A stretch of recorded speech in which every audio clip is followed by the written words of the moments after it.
also throughout to get that road to 270. You can't just focus all that effort in one or six different dates. Meredith, there were remarks that were made to the Economic Club of New York by Donald Trump. He was talking about tariffs. He wanted to cut capital gains taxes. He wanted to impose tariffs on, I think, imports. But then he's asked about what he would do to make childcare more affordable. Listen to what he said. Childcare is childcare. Couldn't, there's something, you have to have it. But those numbers are small relative to the kind of economic numbers that I'm talking about, including growth. But growth also headed up by what the plan is that I just told you about. We're going to be taking in trillions of dollars. And as much as childcare is talked about as being expensive, it's relatively speaking not very expensive compared to the kind of numbers we'll be taking in. I've had 2 children in childcare. It is not just relatively expensive, it is expensive. What did he mean by that? Did you get a sense of how he intends to make childcare more affordable? Well, Donald Trump said that childcare is important, but his answer really gave zero specifics on how exactly he would address it. And a big part of his speech today at the Economic Club was talking about tariffs.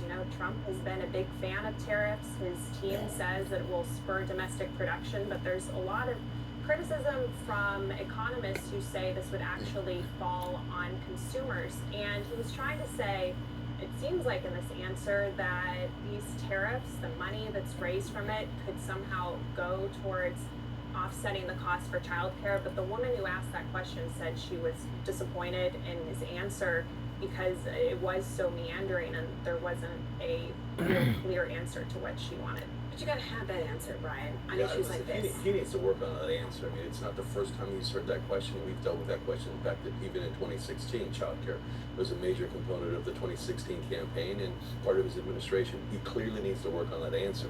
But I would point out, he's having this economic speech, talking about what he's going to do to improve the economy, talking about what he's going to do to bring inflation down. Single-handedly, the best thing he can do to help with childcare is drive down the cost of everything, whether it's whether it's childcare, which is driven up. I was used to the interruption. I understand that. I'm used to everybody interrupting. But it's what you can do is by driving down these costs on everyday products, by dealing with inflation. That's ultimately going to drive down the cost of childcare. I think that's what he was trying to say. He clearly didn't articulate it. He needs to work on it. But I think we can all agree if we deal with inflation, that will drive down the cost of childcare. But there's other components he needs to do, as he did in 2016 and 2017. Before you breathe, hold on. I want to play for you a second because speaking of Angela, I know you'll have a response to this.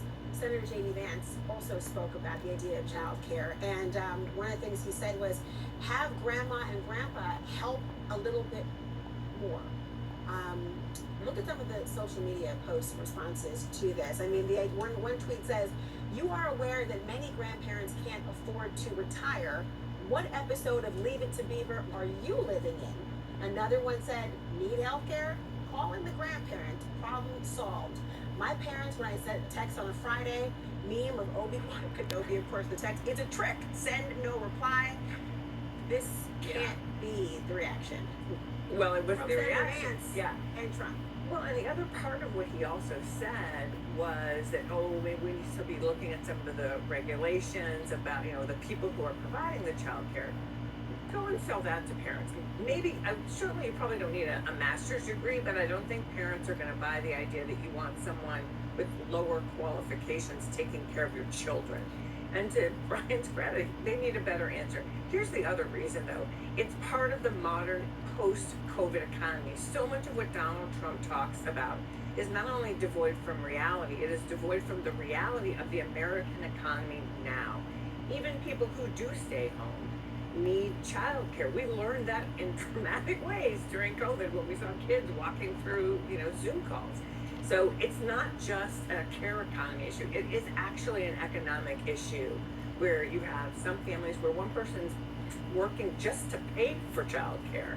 So they've got to show they're more in touch with how people are living. I would say all policymakers have to do something with respect to childcare. I mean, it's when my parents, when I was growing up, my mom stayed at home. My dad had the full-time job. My mom stayed at home. She was able to raise us, being involved. That doesn't exist for the vast majority of families anymore.